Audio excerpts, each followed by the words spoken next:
Hola chicos, un saludo muy grande para ustedes, todo el grupo de embajadores de Cristo de la Iglesia Ojos de Agua. Su grupo de líderes me pidieron que compartiera hoy día una palabra del Señor. Si alguno de ustedes no me conoce, mi nombre es Mariel Zambrano, con mi esposo somos pastores de la Iglesia Asamblea de Dios Casa sobre la Roca, que estamos bien cerquita de ustedes, así que somos son bien cercanos a mi corazón, ¿ya? Eh, Vamos a comenzar entonces, porque no quiero quitarles tiempo en otras cosas. Vamos a ver lo que el Señor puso en mi corazón para compartir con ustedes hoy día. Y para eso les voy a invitar a que usted abra su Biblia. Y mientras tanto usted abre su Biblia, yo voy a compartir acá eh, la pantalla porque quiero que usted vaya viendo algunas cosas. Entonces, si usted ya tiene su Biblia a mano, le voy a pedir que busque Mateo 24, capítulo 24, versículo 12, y vamos a leer Mateo 24, 12. Dice, y por haberse multiplicado la maldad, el amor de muchos se enfriará. ¿Por qué tomé este texto bíblico? Este texto bíblico en Mateo capítulo 24 está tomado de todo el contexto de lo que van a ser los eventos en los tiempos finales. Y usted sabe que con todo lo que está sucediendo en el mundo en este momento, coronavirus, crisis económica, recesión, etcétera, etcétera, se está hablando mucho de los tiempos finales, de que si estos son los últimos juicios del Señor, etcétera. Pero la verdad es que yo no voy a entrar en este momento en ese detalle, si es o no es, si estamos o no a las puertas de la venida del Señor. No es el objetivo de esta palabra que voy a compartir. Recuerde sí que nosotros dice la palabra de Dios que debemos estar preparados en todo tiempo y que siempre debemos estar anhelando su venida. Pero no podemos negar de que estos tiempos tienen mucho de lo que la Biblia describe en Mateo 24 como característica de los últimos tiempos. Y una de las cosas que aparece aquí es que por haberse multiplicado la maldad, el amor de muchos se enfriará. Y eso es precisamente lo que yo quisiera abordar con ustedes, porque estamos en una época que es difícil, que es compleja.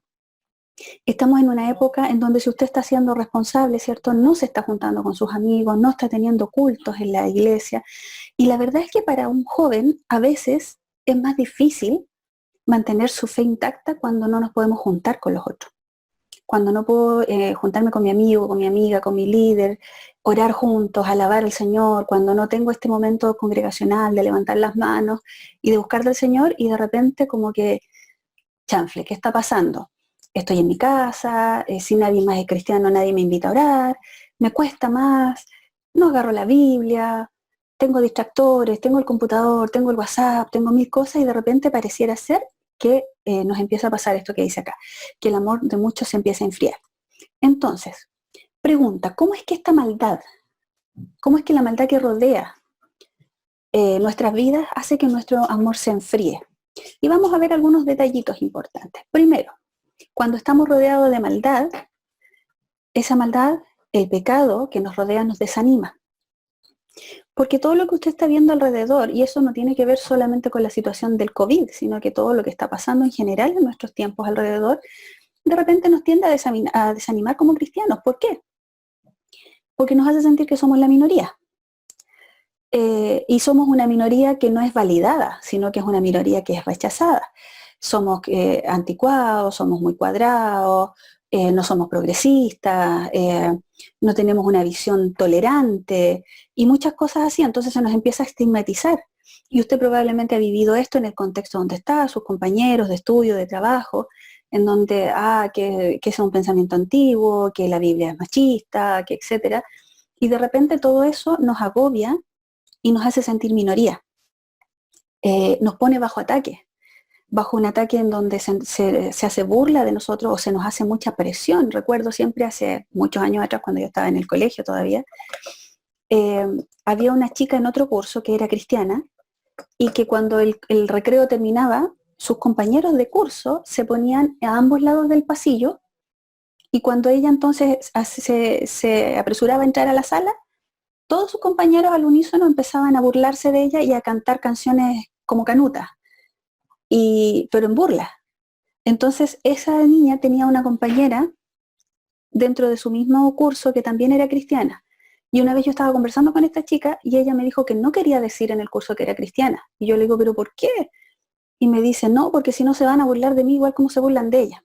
Entonces muchas veces la maldad que nos rodea hace que nos apabullemos, que tengamos miedo, no queremos someternos a la burla, no queremos someternos al cuestionamiento, preferimos pasar desapercibidos porque desapercibido nadie nos cuestiona, ¿ya?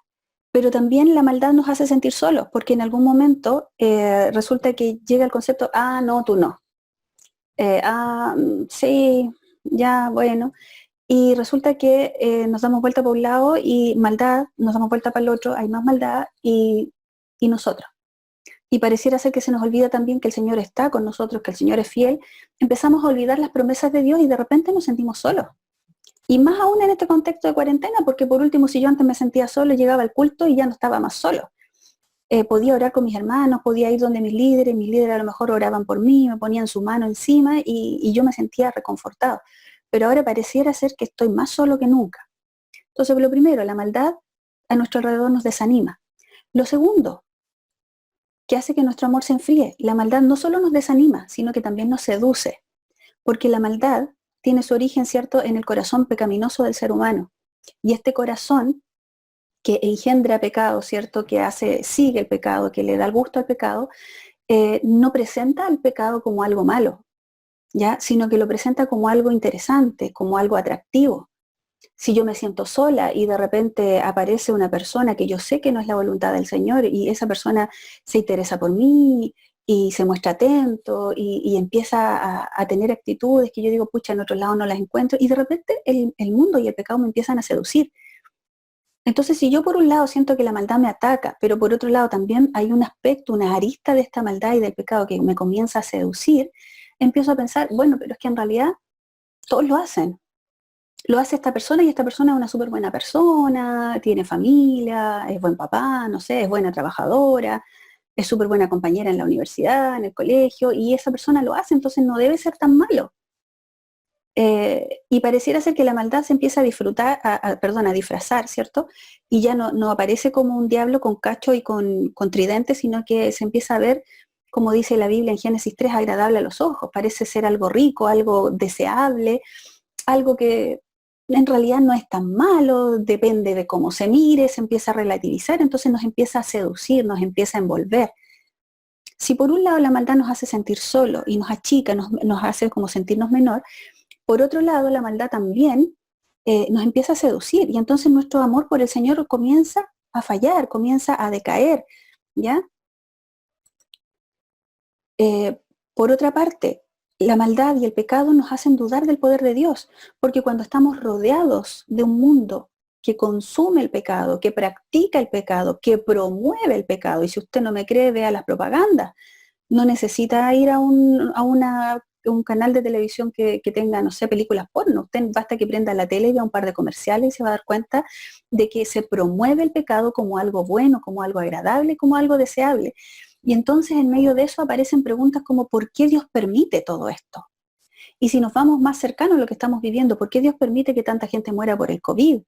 ¿Por qué Dios no hace algo? ¿Dónde está Dios? Y si Dios fuera bueno, ¿por qué? ¿Qué pasa? ¿Dónde? ¿Dónde te fuiste, Señor? O tú estás mirando ahí y no te importa. Y pareciera ser lo mismo que sucedió en el huerto del Edén, en Génesis 3, ¿cierto? Cuando viene la serpiente y hace que Eva dude del Señor. Y le dice, Eva, ¿sabes que Dios no es tan bueno? Porque en realidad lo que Dios está tratando de hacer es que tú no comas de este fruto para que no tengas la misma capacidad que Él tiene. Porque Dios sabe que tú vas a ser como Dios. Y hace que Eva dude, que Eva diga en su corazón, ¿cierto? Chuta, Dios no es nada tan bueno como yo pensaba. Y resulta que si vamos sumando, por un lado el mundo nos ataca, nos arrincona, pero por otro lado nos muestra cosas que son deseables, nos seduce, y junto con eso nos hace cuestionar a Dios.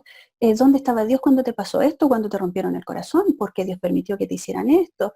¿Por qué Dios permitió que pasara tal cosa en tu familia? Y pareciera ser que nuestro Dios, que es grande y poderoso, se nos empieza a achicar y ya está a tamaño bolsillo. Y entonces ese amor que sentíamos por el Señor como que ya no funca mucho. Y por otro lado, la maldad, el pecado que nos rodea, nos hace perder el enfoque. ¿Por qué? Porque nos hace centrarnos en el aquí y en el ahora. Estoy sufriendo, estoy pasando un problema, me están atacando, lo estoy pasando mal. ¿Dónde está mi mente? En el aquí y en el ahora. La maldad y el pecado que me rodea no me permite recordar que más adelante hay una eternidad y que si yo muero ahora, incluso en estas circunstancias, da lo mismo porque soy un hijo del Señor y yo si vivo, vivo por Él y si muero, muero para Él. Pero la maldad y el pecado que nos rodea, y muchas veces el pecado no solo que nos rodea, sino el pecado que está dentro de nuestros corazones, nos hace enfocarnos en el aquí y en el ahora. Y eso pasa especialmente cuando estamos pasando pruebas, cuando estamos siendo atacados por Satanás, cuando nuestra familia está destruida, cuando nos han roto el corazón, cuando estamos en el suelo. Pareciera ser que no nos podemos salir del aquí y ahora. Aquí lo estoy pasando mal, aquí estoy sufriendo, en este momento, aquí, ahora, me duele, me cuesta. Pero se nos olvida mirar lo que nos dice la Biblia en Colosenses 3, ¿cierto? Que se los voy a compartir acá. Si pues habéis resucitado con Cristo, nosotros dice, tenemos que buscar las cosas de arriba. Y esto no es un reto del Señor, no es un tirón de oreja, sino que es un redireccionarte, es tomarte de la carita y decirte, no, no es para allá que tienes que mirar, es para acá.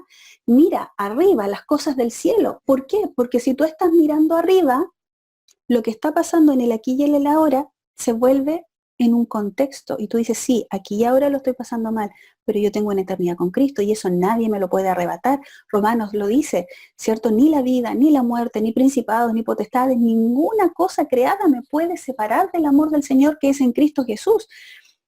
Entonces, cuando yo mantengo mi vida enfocada en Cristo, difícilmente me voy a centrar en el aquí y en el ahora. Y si yo no me centro en el aquí y en el ahora, todas las pruebas son más fáciles de llevar porque tengo claro cuáles son las promesas del Señor. La palabra del Señor dice poner la mira en las cosas de arriba, no en las de la tierra.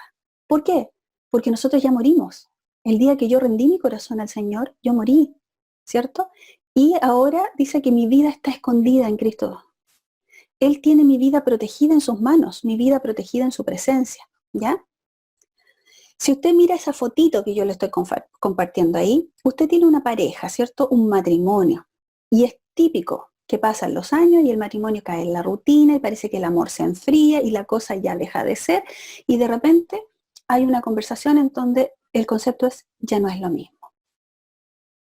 Ya no te amo como antes, te estimo, eres buen papá, eres buena mamá, eres bueno en lo que haces, pero yo ya no te amo. Y eso hace que este matrimonio se quebrante. Y muchas veces nosotros trasladamos esto mismo que hemos aprendido de estos matrimonios que no van de acuerdo a la palabra del Señor y trasladamos esto a nuestra relación con Dios. Y le hablamos al Señor desencantado y le decimos, Señor, sí, los primeros años fueron bacanes contigo, cuando recién me convertí, cuando hiciste ese milagro, me sanaste, pero ya no es lo mismo. Los hermanos de la iglesia al principio eran súper buena onda, se preocupaban, ahora ni me han llamado, llevo 2 semanas, ¿cierto? 3 semanas, 4 semanas sin ir a la iglesia desde que se suspendieron todas las actividades y nadie me ha llamado. Señor, ya no es lo mismo. Y entonces como nosotros aplicamos los modelos que aprendemos del mundo, cuando sentimos que ya no es lo mismo, ¿qué decimos? Lo mismo que dice la gente del mundo cuando se está rompiendo una relación. Tienes que volver a reconquistarme, yo necesito, entonces las mujeres muchas veces, yo necesito que mi esposo vuelva a ser romántico, que me vuelva a traer flores, que vuelva a ganarse mi corazón. Y nosotros trasladamos esto mismo a nuestra relación con Dios. Y le decimos al Señor, patuamente, ¿cierto? Señor, necesito que tú me reconquistes, que tú me enamores, que tú me vuelvas a hacer sentir las cosas que sentí en un principio, porque si no esta cuestión ya no funca. Y básicamente lo que hacemos es trasladar la responsabilidad de nuestra relación a la mitad de la cancha que le corresponde a Dios. Señor, me tienes que reconquistar. Señor, estás dejando que nuestro amor se marchite. Señor, así como ya, pues avíspate, muévete un poquito. Reacciona porque ya esta cuestión se está muriendo. Y resulta que no hay cosa más patuda que esa, porque si usted se recuerda, Dios ya lo hizo todo. Hace un tiempo atrás, hace un buen tiempo atrás, conversando con una joven que tenía algunos problemas con el pecado, la pregunta era, ¿cómo está tu relación con Dios? Y la respuesta de la niña era, más o menos, ya no es lo mismo de antes. Y ella súper honestamente abría su corazón y me decía, yo necesito que el Señor me reconquiste. Y en ese momento fue así como, a ver, para un poquito.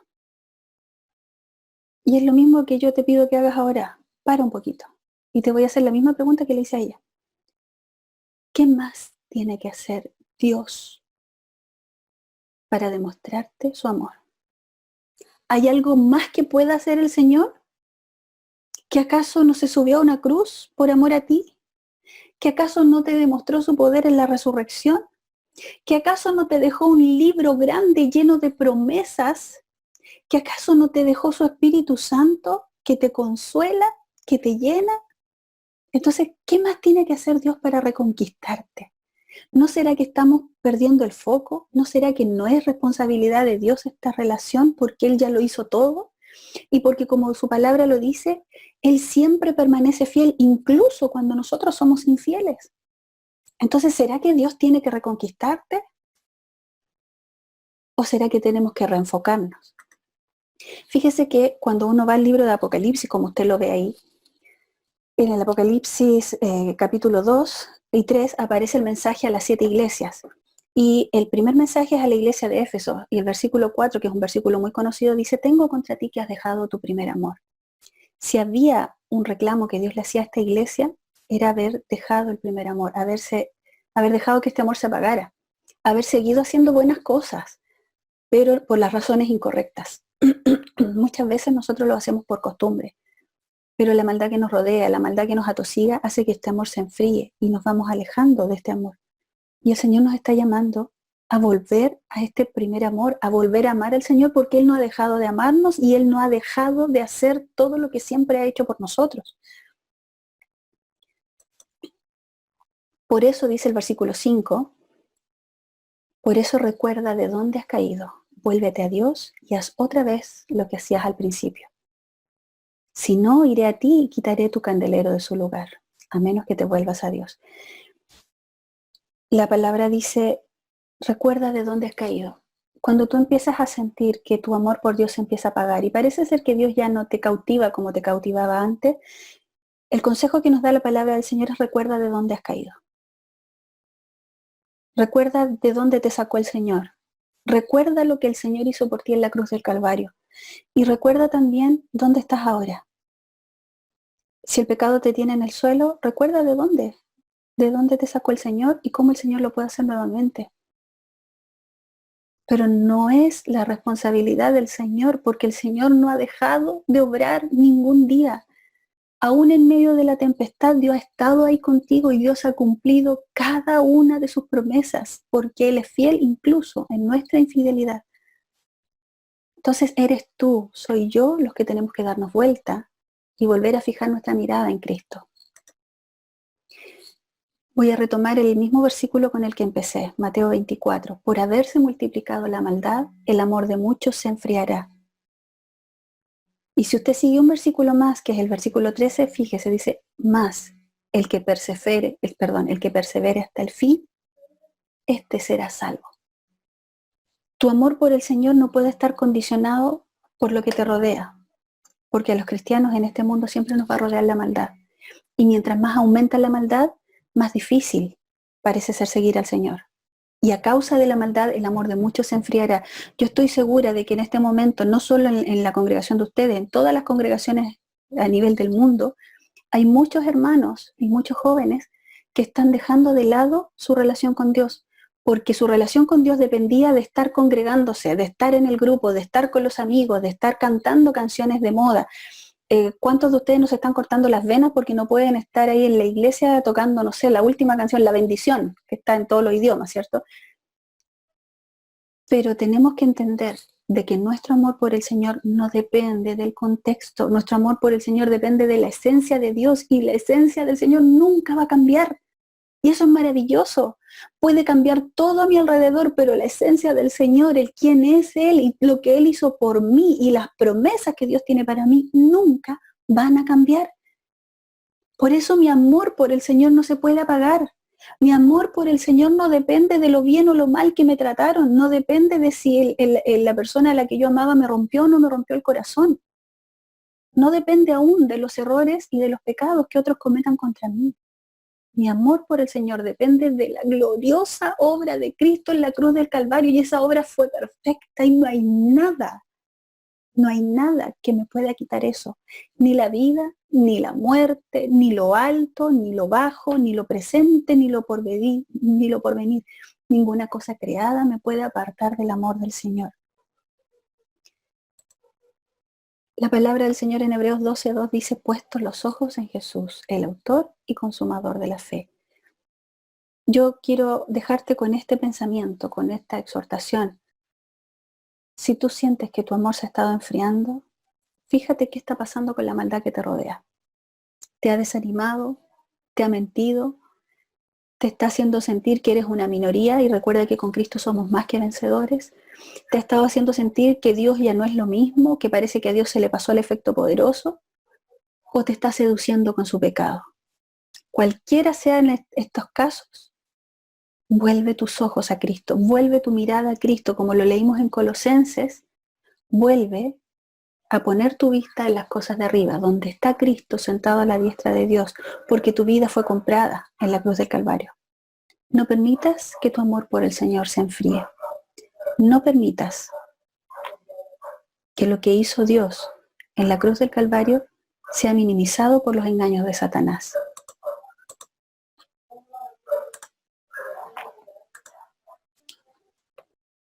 Eso es lo que quería compartir con ustedes, jóvenes. Si hay algo que el Señor ponía en mi corazón, es que en este tiempo muchas personas, pero aquí me voy a hablar de los jóvenes porque les estoy hablando a ustedes que son jóvenes. Muchos jóvenes están dejando que su amor por el Señor se enfríe. Porque pucha que es difícil cuando estamos solos en la casa, sobre todo si no tienes ninguna persona cristiana que te acompañe. Y tal vez muchos de los líderes de jóvenes están tratando de hacer malabares porque no se les quede ninguno en el tintero. Algunos los estarán whatsappeando, a otros los estarán llamando por teléfono, a otros estarán, no sé si ustedes tienen la modalidad de reuniones por Zoom, nosotros estamos haciendo reuniones por Zoom, Instagram, qué sé yo, todas las redes sociales. Pero aún así, lo que Dios hizo por ti no tiene precedentes. Nadie más lo hizo y nadie más lo va a hacer nunca. Y tu amor por el Señor depende de lo que Él hizo. No permitas que la maldad y el pecado te desanimen, no permitas que la maldad y el pecado te seduzcan. Vuélvete a Cristo, pon los ojos en las cosas de arriba, no en las de la tierra.